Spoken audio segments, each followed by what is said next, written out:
ఈ రోజు వచ్చిన కష్టాలు ఎప్పుడూ రాలేదు. ఒక్క ఫలుదా కోసం ఇంత కష్టపడతానని ఎప్పుడూ అనుకోలేదు. మీరే చూడండి ఆ ఫలుదా కష్టాలు. భీమవరం మొత్తం మీద ఒక్క ఫలుదా స్టాల్ కూడా లేదు. అసలు ఎక్కడ కనిపించట్లేదు. టైం 9:30 అలా అవుతుంది. 9:30 ఏంటి 9:50 అవుతుంది. అసలు మామూలుగా లేదు. ఒక్క ఫలుదా స్టాల్ లేదు. ఒక్కటంటే ఒక్కటి కనిపించట్లేదు.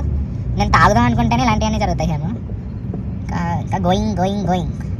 ఇక్కడ నుంచి అయితే ఇప్పుడు ఇంకా లాస్ట్ అండ్ ఫైనల్ రోడ్ ఇదే. ఇంకెక్కడ కూడా లేదంటే ఇంక ఇవాళ లేనట్టే. ఇంకా అలా మొత్తం మా ఊరంతా తిరిగేశాను. 1 టౌన్ తిరిగేశాను, 2 టౌన్ తిరిగేశాను, మొన్న 2 టౌన్లో తిరిగేశాను. ఇంకేమీ లేవు. చివరికి వీరంచారు దగ్గర ఏమన్నా దొరుకుతాయేమని చెప్పి వస్తే ఇక్కడ కూడా అసలు ఏం లేవు. ఓన్లీ పావు బజ్జీ ఒకటి కనిపించింది ఓపెన్లో, నేను తినేటట్టు. అది చూస్తే అది కూడా జస్ట్ ఓపెన్లో ఉంచాడంట, ఏం చేయట్లేదంట.